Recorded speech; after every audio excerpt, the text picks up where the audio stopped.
Good evening, everyone. We are the Gratitude Girls. The Gratitude Girls are in the house. Hi, Lori. Hi, Catherine. How are you with your beautiful roses today? I am wonderful. How are you? I am great. Those roses make me think of, I won't say Valentine's Day because that's in February, but it does make me think of a special romantic day. Was it your birthday? I know it wasn't. Nope, it was just because my husband decided to bring them home to me. And what a wonderful husband you have. You're both so lucky. I'm really excited to see that. That just brightens up. You just smile when you see flowers. I love that we're going to have a show that I think you had in your vision many years ago. It's funny how we meet people, right? We'll be able to introduce our guests shortly, but we have visions about things. And then one day that happens and it appears and we experience it very similar to you and I and what we're doing. So maybe I'll do an introduction of myself and where I am and then maybe we can share something with our audience. Thank you for tuning in to our audience, to our friends, to our members, our guests, our clients, especially to our guest tonight. I'm so honored. My name is Catherine Asaro Myers, affectionately known as Rara is in the house.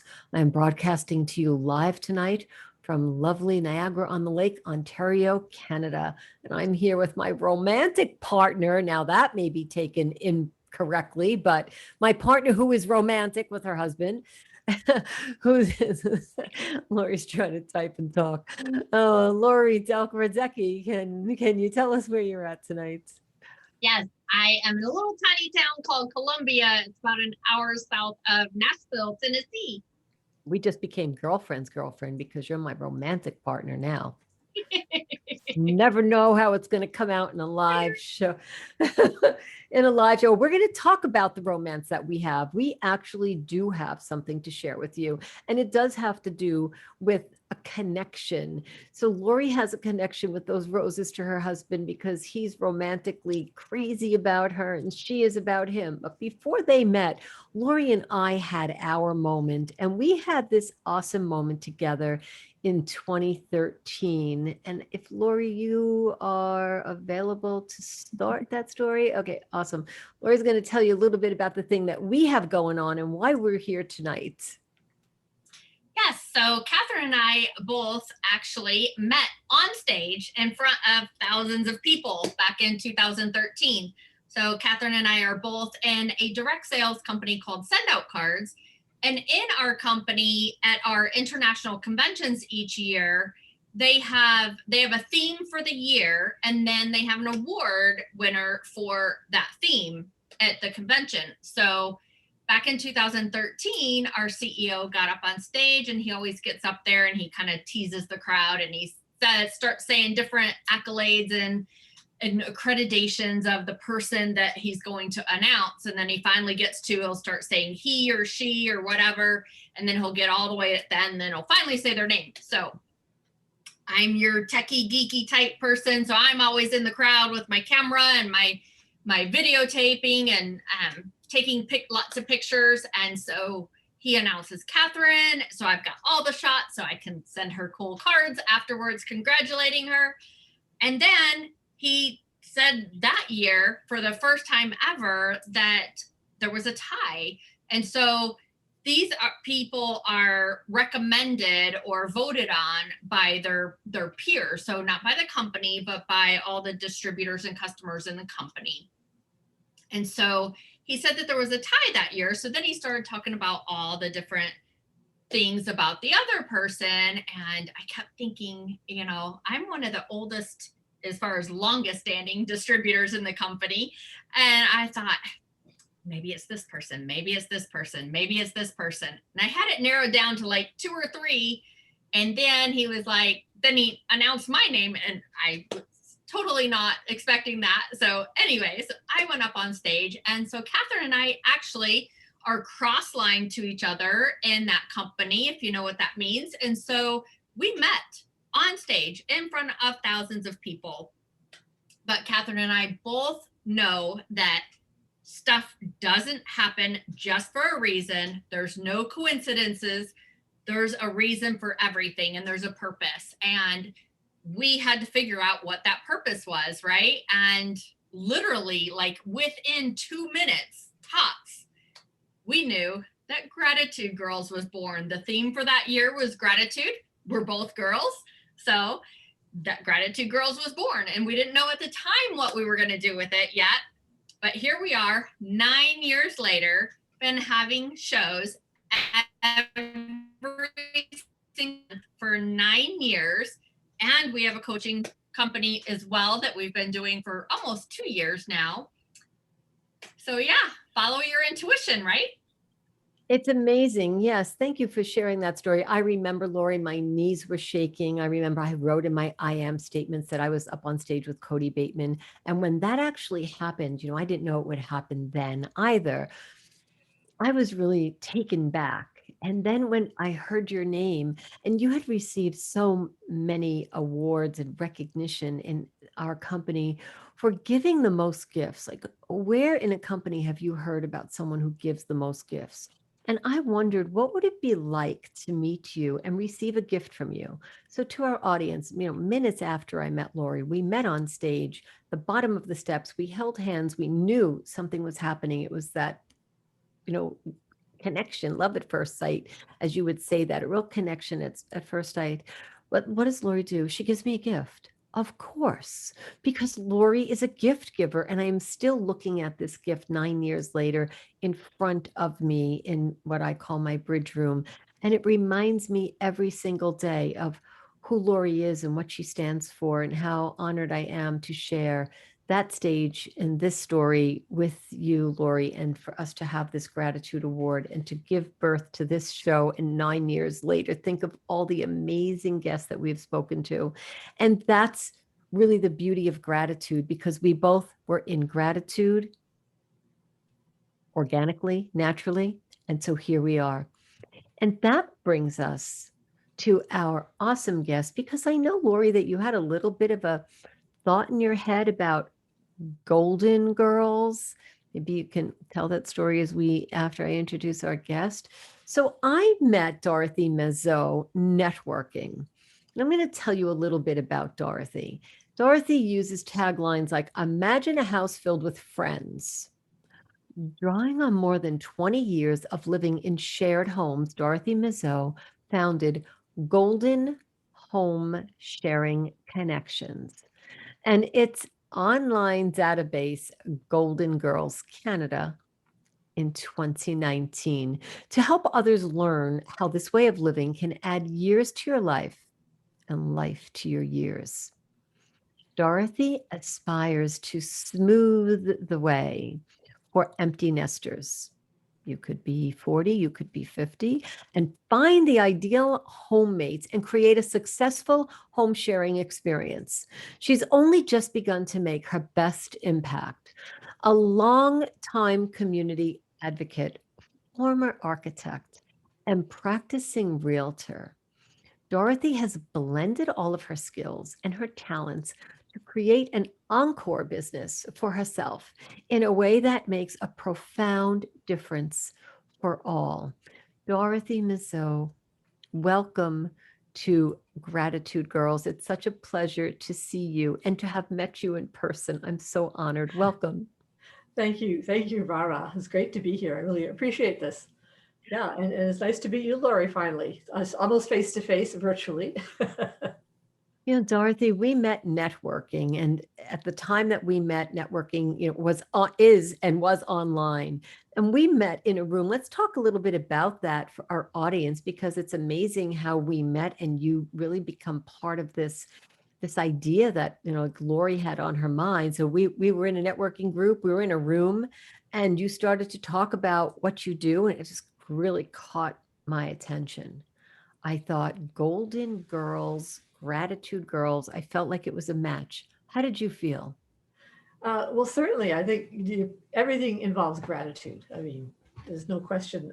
You just have to look at your life and look at all the different ways that you do feel grateful. And the whole idea of what I'm doing, I'm grateful that came to me, because it was, as a realtor, working with a lot of seniors, because I have my seniors real estate specialist designation, and seeing the difficulty that people who wanted to downsize from their large family home to, well, they could go to a tiny condo, or they could try to find a little bungalow that they're competing against all the first-time buyers. Or they go to retirement homes that cost, in Ontario, they started on $5,000 and up. And then I realized that I was living the answer to this, because I've been sharing homes myself for most of my adult life. I mean, even when my son was small, we shared homes with other single mothers, and he went through his adolescence with 3 adult women in the house, and it didn't seem to do any harm.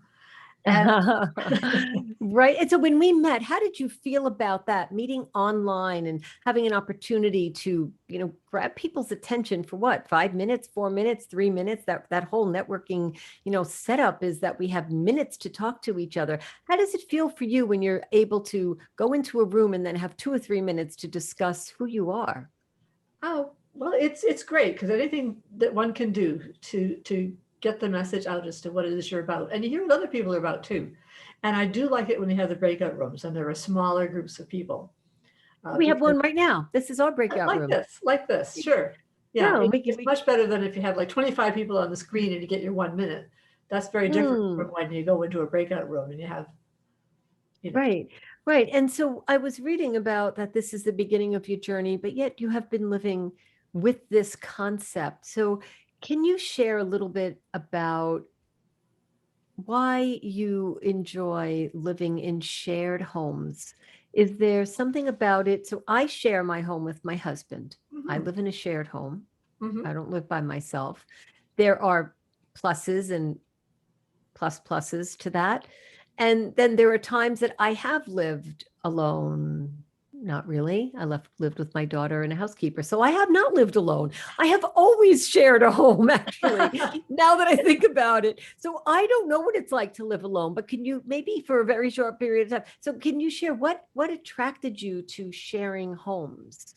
Well, it just always seemed very natural to me. I mean, yes, we do live sometimes in a marital relationship. We have a husband, we have kids, and in many people's case, that's really has been the central part of their life, whether they were growing up or in a family, and then perhaps when they went to university, they shared with roommates, and then perhaps they got married or had a partner and then raised a family.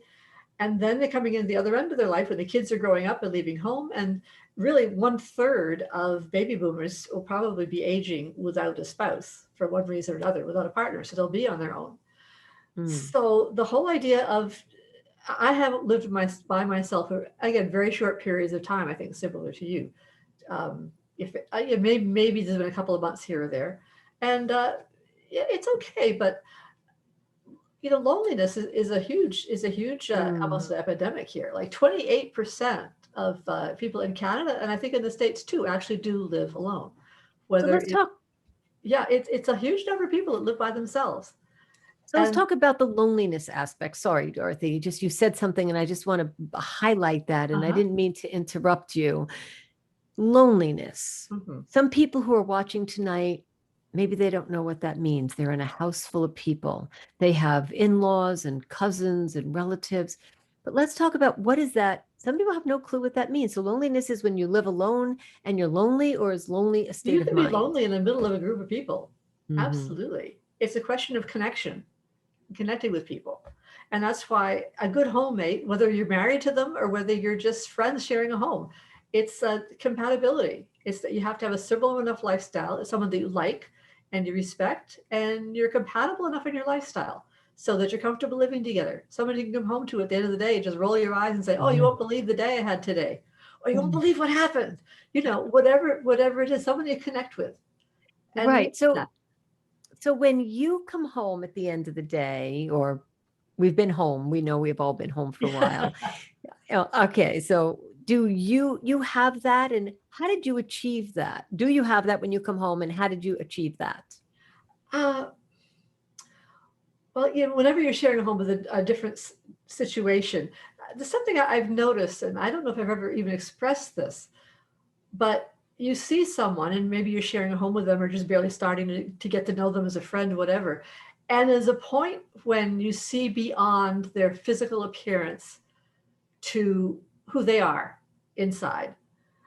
And the reverse of that happened to me a few years ago. I was talking with a friend about this, that we were having lunch and we were having a friend join us who we hadn't seen in 20 years, at least 20 years, 30 years, a long time. Anyway, this woman approached the table and we didn't recognize her because she's totally changed. She had her different hair color. She was older. And it's like she sat down. We kind of knew who she had to be because she all lit up and came and said hi and sat down. So, but she became herself as we were talking to each other. Suddenly she was there. You know, it's like you saw beyond this physical appearance of someone, which does change over time, to the soul connection that you had with this person all those years ago. And there's still that same person inside, you know? So when you're sharing a house with, I think when you start sharing a home with new people, perhaps you're polite, you're very polite to start with, you tiptoe around each other, you're always, but it's getting beyond that point to where you're really comfortable, can relax with each other. And you can look at each other and you know what's going on in a certain way. You know, you may not be bosom buddies, you may just be really good friends and have your own circle of friends outside the home. But still, there's something about sharing a home that has an ease to it. That's not the same as when you're out in social situations. Right. So you're sharing space, you're sharing responsibility, Mm-hmm.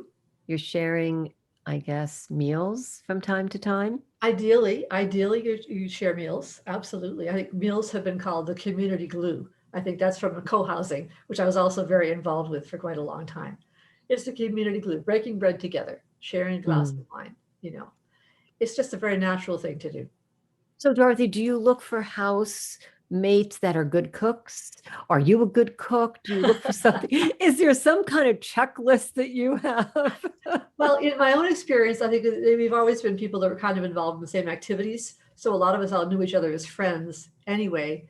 And then when someone needed a place to live and look around who's got space, actually, yeah, it was probably unusual in a sense that we kind of were fairly fluid that way. I mean, there were certain situations like my husband and I had a friend living with us a couple of different times.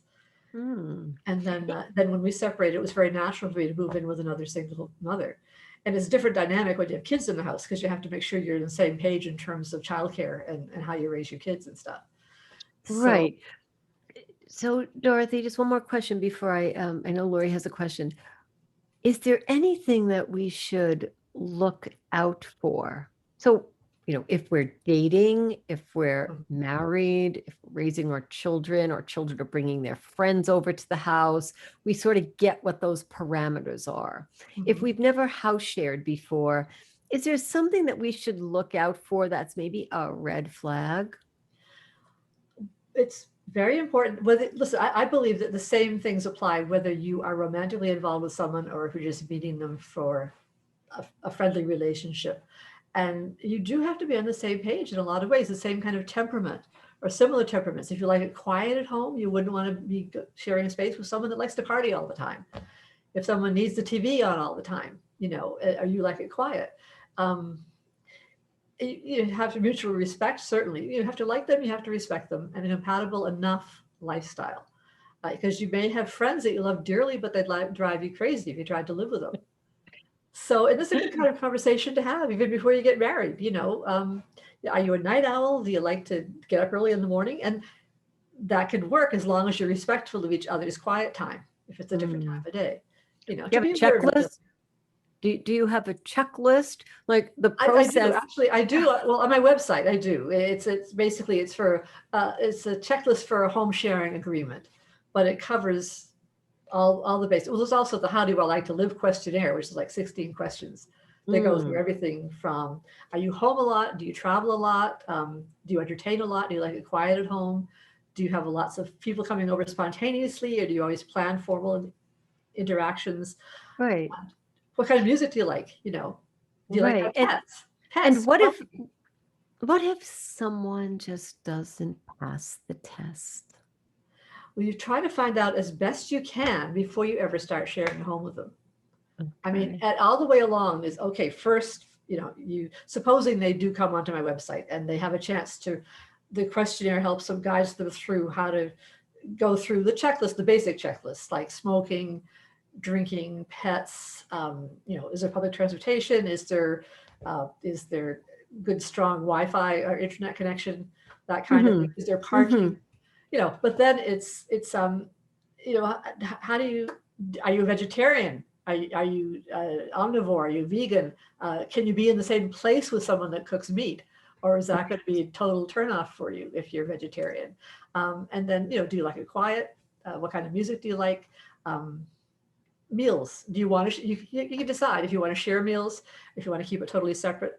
I've almost always been in a situation where we did groceries together and we ate together.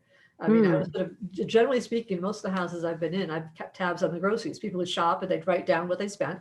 And Right. the month you add it up and divide by however many people were there.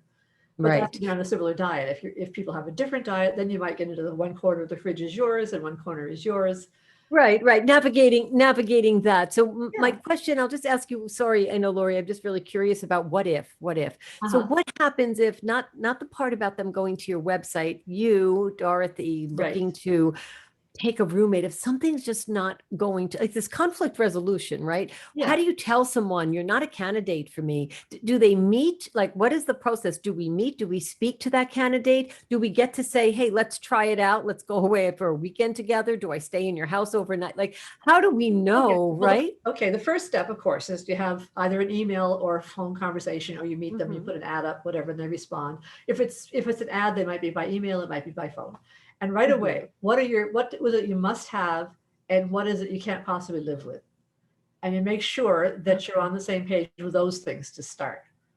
And if you have advertised, they may not have read it, they may not have really clued into it. Like if you're Yes. allergic to cats, and you said, Right. I can't have cats in the house, you say, make sure I don't have, no cats. And they'll say, oh, I have a cat. Well, then that's great. Thank you for calling, but I don't think Okay, it's gonna I work. get it. I That's get it. So, and at each step of the way, you have a chance to do that. mhm. You have a more in-depth conversation. Um, and then you go through the 16 questions, basically use that as like an interview, mutual interview. Oh, do you like to, how do you like to eat? And, oh, do you like to have parties a lot? Or are you home a lot? Do you travel? Just Yeah, right. what's it like? What do you like? And hopefully they'll have a chance to consider this ahead of time too. But you really have to know yourself, what's important to you. So, Dorothy, is it like dating and then you spend the night together before you decide if you live together? Not that I'm not implying that that's how people date. Well, I'm you just- could, some people recommend, and you could do this, that before you do decide to make the final decision, have them come for a couple of weeks, not moving lock, stock, and barrel, but just come and stay long enough so that you get past the point of just being a guest. Lori, I know you must have questions. Thanks, Dorothy. Yeah. So yes, Catherine, like you said, I had talked about, Golden Girls several times. So my kid's dad, we lost him in a tragic car wreck after 20 years. And so at the time I still had two kids at home that were 12 and 16. So when my 16-year-old became 18 and she ended up about 18 and a half, she moved out. So then I just had my son then, he was 14 then.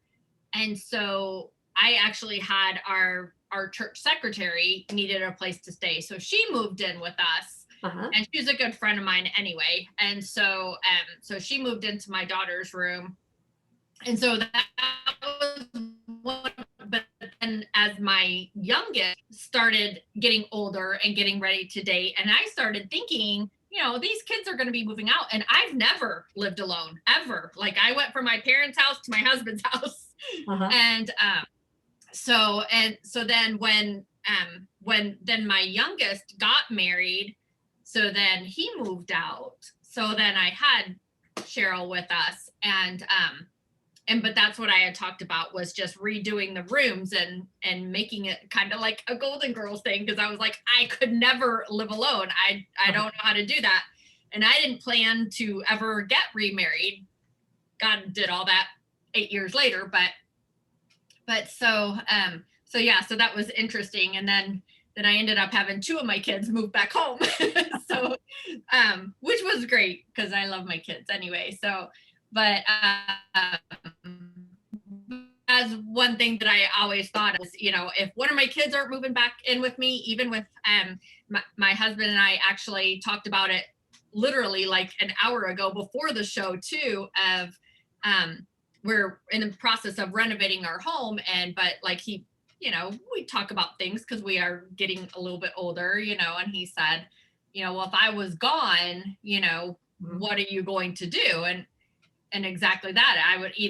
I'd have one of the kids come back home, or or I get other girlfriends to come live with me, because I can't do the alone thing. I'm too much social to do that. So, but anyway, so one thing, of course, this is the Gratitude Girl Show.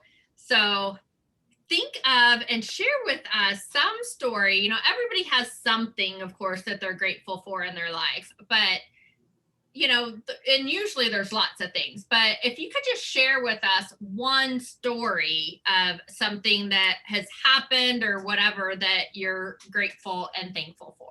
Oh my goodness. Ah, well, just in terms of things that happen in households, just one very simple example. It was a household where we kind of, in a sort of informal way, maybe assign different tasks. Like one day someone was cook the dinner and the other person would clean up, that kind of thing. So there's one particular night, I think I was on cleanup, and I got a phone call. I think I was a real estate deal, something like that coming up. I had to go. So I left a note saying, I'll finish cleaning up the kitchen when I get home. I'm sorry, I left a note and I ran out.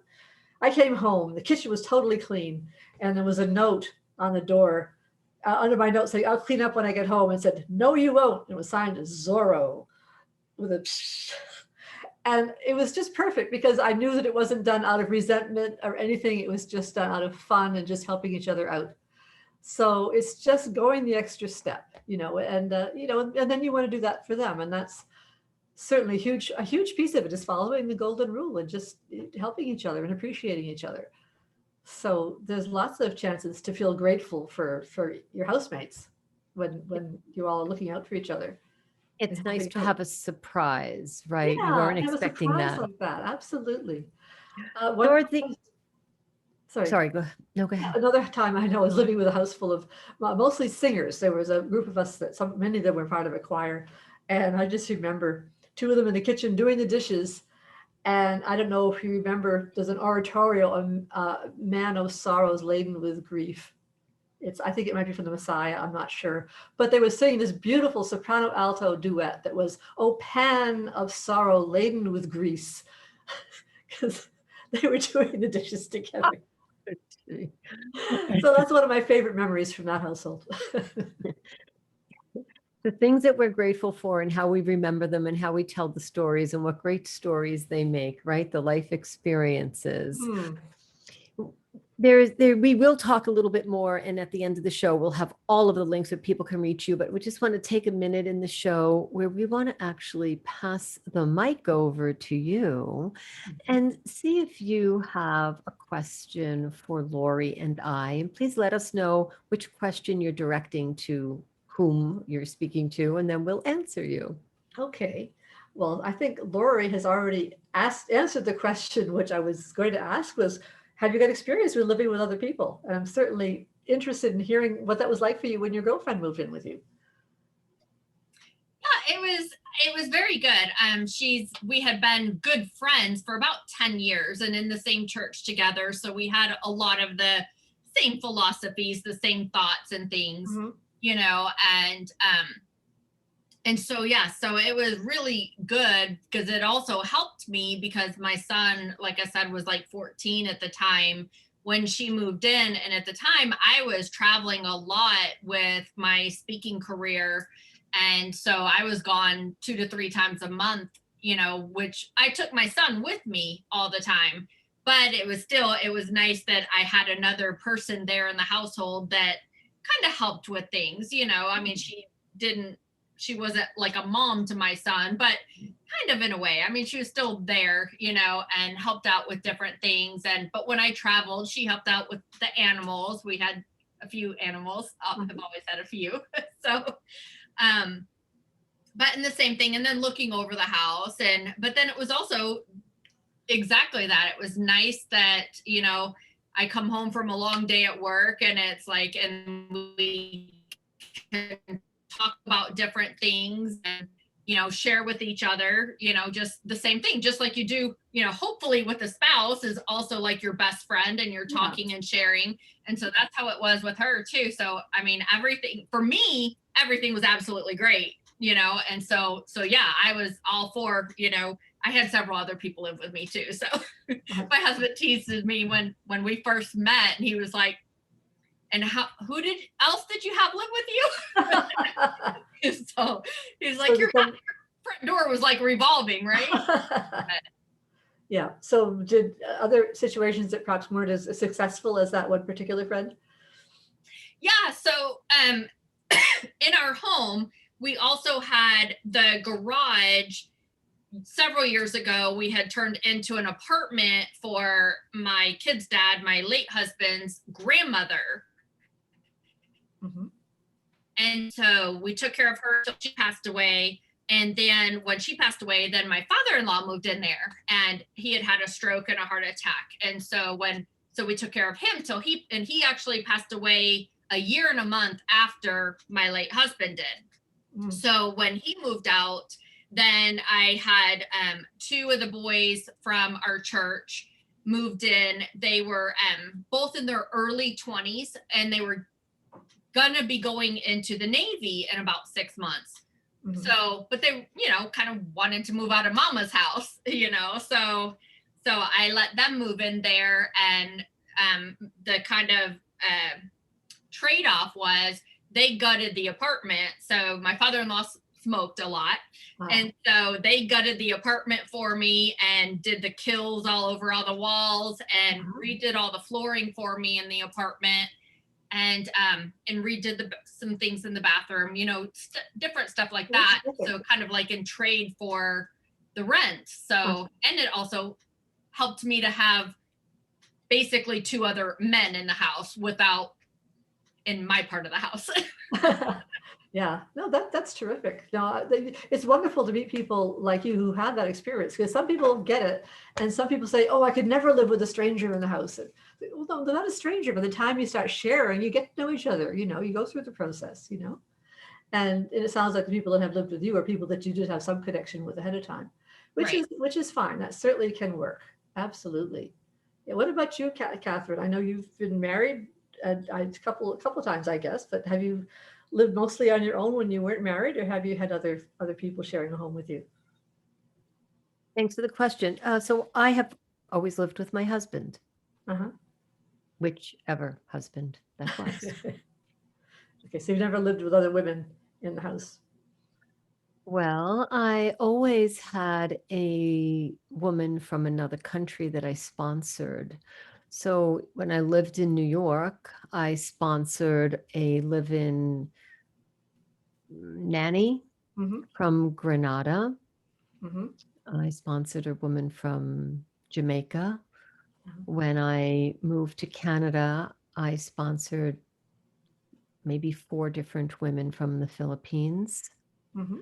So those women lived with us in the role of getting citizenship and having a job. They were work related, but we provided room and private bath and a job for them. So I have shared our home with different people that were there for a specific reason.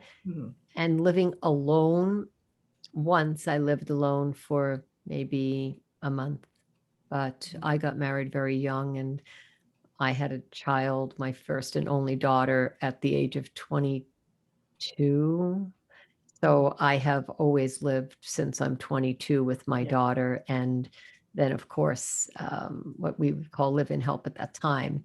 So I have a different experience. Dynamic when there's staff in a way, if you will, or nannies. Right. Thank you.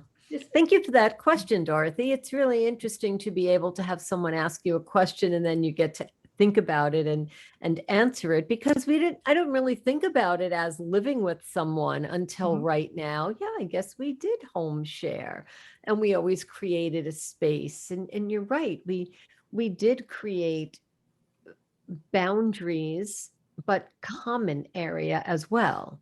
So like you said about the kitchen, it was always the place for us to get together, no matter who was cooking, whether there was somebody there and their job was to cook or not. there were things that we did in our kitchen, and there were days that we chose to do that. We actually, to the point where we would have, once in the holidays when we had friends come over, we had someone come and do all the cooking for us. So sharing the house is interesting. And then sharing a part of the house for a period of time, like having somebody come and cook, that's another very interesting thing to do, because you're sharing your space, right? It's like, that's my kitchen, and I invited you into it to cook, and I just really hope it looks the same when you're done. So we have to learn to be a little bit flexible. And I appreciate that question, Dorothy.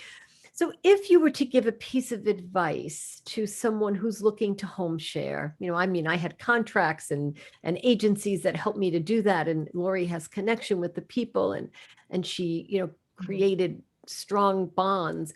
Would there be a piece of advice that you would give to someone who's looking to home share? Maybe, I don't want to say a warning, but, and a piece of advice, something that would be valuable that they wouldn't be able to read. Nobody would tell them. They just would have to have the experience. Could you help them out? I'm not quite sure I understand the question totally. Could you give a piece of advice to someone who's looking to home share, something that they wouldn't be able to read about, but that from your experience?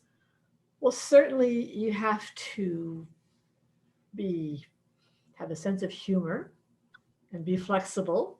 And that's some great advice, Those Dorothy. are probably good things to know. And you have to be willing to be sure to address issues when they're small. I mean, things will come up because people just, you try to cover as much as you can by what you talk about, but just always address things when they come up. Keep it simple, and be kind to each other. Nice. Yes. Yeah. What about finances? We didn't talk about that. Let's see if we could talk about it for a minute or two. What Sure. about the finances and sharing a house? So, you're married, you have a husband, you either share the same bank account or you have an agreement that you don't. Like, those are different things. What happens when you home share? You're not from the same family. So what is your recommendation on that? Well, if it depends, if one person owns the home, then probably the other person will agree on how much they're being paid per month and what that's going to cover, whether it covers everything, including utilities, or if utilities are separate. Food, that's something, as I say, we've always just shopped and then divided it up at the end of the month, settled it that way. I have been in homes where I guess it was a rental home, and we had a sort of a household bank account, which everybody put money into. And then I kind of was generally the one that, my dad was an accountant, so I guess I kind of ended up playing that role, making sure the utilities got paid and so forth. So what do you mean household bank account? Can you just clarify that a little bit? Well, just that everybody, supposing you agree that you're going to put in, say, say $1,000 a month, which will cover the rent and the utilities and all the expenses. And then everybody puts that money in every month. And usually you would agree that it would be a little bit more than the bare minimum so that you have a cushion, and then whoever's responsible would pay the bills. Okay, so it's good that someone knows how to take care. That's another good, I think I came up with something else. It's good to know that somebody can take care of finances. Do you ever buy a house with someone in the home sharing? Would people go together and make a purchase and then Absolutely. go into that partnership? Ironically, I have purchased homes with a friend, but in that case, we purchased them, we duplexed them, we rented them out. So we were landlords while we were renting. So we were tenants. We owned houses. So our tenant would call up, say, "There's a problem with the furnace." We'd say, "What do we do with the furnace?" So the second time we did that, we sold that house and bought another one with someone as a third partner who was going to be the property manager. So that made more sense. That made it a little easier. But yeah, I mean, I know there are 4 women in Port Perry. They're quite well known in Ontario. The Golden Girls of Port Perry, they call themselves. They bought a house together. And I'm very fortunate in that I got a copy of the co-ownership agreement, which they had drawn up for them. And I used that to back out a list of questions so that if you want to write a co-ownership agreement, which is different from the deed to the house or the agreement of purchase and sale, but it's how are you going to own this house together? And what happens if somebody wants to leave or has to leave, or and how are you going to handle the finance? It's clearly detailed, how are we going to handle this? And ideally, you'll put that away and never have to look at it again. You'll have to decide, it's an agreement. This is what you agreed. Right. Is that a document that only your clients get, or is that a downloadable document that somebody can get from you, or do you use that as a service? There is a checklist, which if people could, it's a little bit an evolution at the moment, but they could at this point take that if they become members. They have that checklist to work with. Okay, I do also offer, if they would like help putting it together, that I would, right. for a fee, I would be able to do that for them too. And then I do Okay, recommend they take it to a lawyer, because I'm not a right. lawyer, but at least I Yes. know what has to be in there. Right. Okay, that's awesome. So if someone who wants to become your client after tonight's show, if somebody's a little interested or curious, then those are some of the services that you offer. And how can somebody reach you, Dorothy? What would be the best? We'll list all of your social media links. Sure. They will all live there in this episode. But if you want to share give somebody a Yeah. piece of advice right now, how do you want to be reached? Well, the best way to reach me is to go on the website, and then on the contact button, they can set up a appointment, a Calendly appointment, kind of. It just saves playing Okay. telephone tag, because Right. often, unless I know who's Yep. calling, I will get a message and call somebody back. But that way they'll Right. set a time. Boom. Okay. So, So they book an appointment with you yeah. on your website. Okay, we'll make sure that we have that link there. And is there anything else that you'd like to say before we wrap up the show? Is there someone that you'd like to say, perhaps that you're grateful for? Anything that you'd like to talk about with gratitude? Please, now's the time to do that. Well, obviously, I'm very grateful to have the opportunity to chat with you two, because this is a wonderful opportunity. It's just great. And I'm grateful to someone else from the 10% Club who referred me to these gentlemen and lady that I talked to today. It was, Craig Colby from Colby Vision. He's the one that told me about this Associated Senior Executives group that I talked to today. So I really appreciated that he took the interest and it gave me that advice to contact them. So it's nice to Oh, have people how that are really, nice. looking out for you and how they can help you with your business. Well, we'll make sure that Craig gets a copy of this episode tonight, and we'll send it over to him.